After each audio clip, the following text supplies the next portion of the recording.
Alrighty, just a quick little wrap up here so we can move on to other things. It's the end of, let's see, where are we at? It's the end of turn 3, which is turn 6, November 1940. The Italian forces are extremely brittle. They're majority of them are infantry based and high morale ratings, which is a bad thing. And they tend to disrupt very easily, which kills your Zoc, reduces your movement, etc. Kills all your special abilities. Not that I really have any. And then, given that it's 1940 and it's scenario number 1, kind of a learning scenario, the idea here is to get comfortable with the various types of combat. Unfortunately, you don't have, I'm looking in the reinforcements here, there's a bunch of reinforcements to come. Yeah, you don't get any artillery, and so you don't get to really try a either dedicated or deliberate, whatever it's called, combat, unless you use the Italians, and I missed that opportunity. They died too quickly. Game plan for the Italians was probably poor. I should not have tried to capture an airfield and then hold it. We tried to counterattack here, had to lose a quarter of a step, so we've got to flip this guy, which is expensive, and that forced a morale check on these guys, which they passed. Bad idea. Overruns. This game's all about overruns. Really, these high movement rates, because it's a 2-week turn.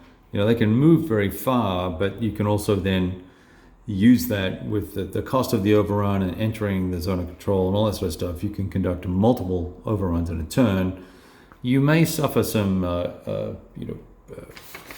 adverse results here and there. You might have to lose a step or take a morale check, but with these extremely low morales, you're probably pretty good. You got to roll a 6 on a morale check to fail, and so you've only got a 1 in 6 chance of failing. So if you can pull together, and in this particular instance, you've only got 3 units that have this mobile capability. I think there might be another one somewhere, but maybe it comes on later.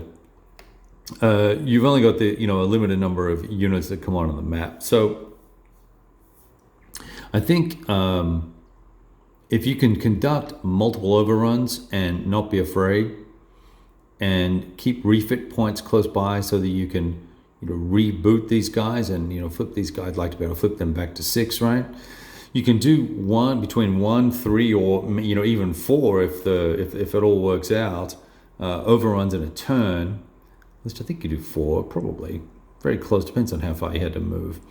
And then you could, plonk down adjacent to somebody and go, okay, I'm going to do a mobile battle now. And you could do that. Then you pay supply, because you don't pay supply for overruns, offense or defense. And then I'm doubled. So now it's not 12, it's 24 to 7, 3 to 1. Roll a d6 to get your adds. Get your column shifts, 6 column shifts. Boom, thanks for playing. That guy's gonna, with a morale of 2, what would that be actually? Let's do this real quick. In the open, 1, 2, 3, 4, 5, 6. So, and he's at 2. So he would lose a quarter of his step. He'd lose a step.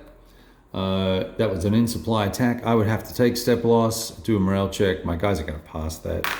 There's a 5, there's a 4. And that would be a mobile battle. You would knock the stuffing out of that guy. He, what did I say? QM. So he would do a morale check. A 5, he's going to fail. He would probably want to, he's not going to retreat necessarily, but he is going to fail and be disordered or disrupted, which will have deleterious effects. So highly attacker-focused CRT. Interesting to work out how to defend against that type of mobility. I can only imagine when 15th and 21st Panzer get here that the tables will turn enormously. Given my current attitude with the game and the things that have transpired, I'm probably going to just stop here. I've seen enough of movement and combat. I now understand how retreats work, despite the rule wording and sloppy layout. I understand how combat works, despite the rules layout, and I understand how movement works, and the variety of combat types as well. All very cool and very interesting. The more I work with the map, the less I like it. The more just dull. It's entirely a dull-looking map, and very plain, very ordinary. It does not evoke the desert. This kind of sort of vomit, sort of watered-down colored hexes, nondescript to say the best. The fonts are easy enough to read, which is nice. No, there's nothing here that's grabbing the eye at all. Pseudo pink counters for the Brits, for the Commonwealth. I'm sure they're loving that. Overall, highly generic, even, I think even for a magazine game, and particularly it's been given the deluxe treatment. As I mentioned earlier on, when you look at the terrain effects chart that came with the game, it looks like that they were trying to apply some artwork to these hexes, which arguably would have looked a lot nicer. The printout is very pleasant, but that was not to be. There's some offset issues with some of these counters. They're not well done necessarily, but on the whole, all the combat counters are done well. I think it's just this artwork that's been slapped on the back of this mobile battle counter and this deliberate battle counter. For some reason, we have photographic art on those counters, and there's no photographic art anywhere else.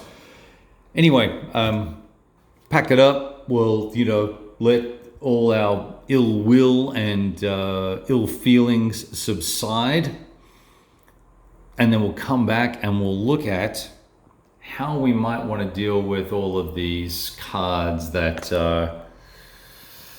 have been the bane of the magazine edition. And there are some, whoops, camera is sliding, sorry about that. There's some new rules for them, cleaned up rules apparently.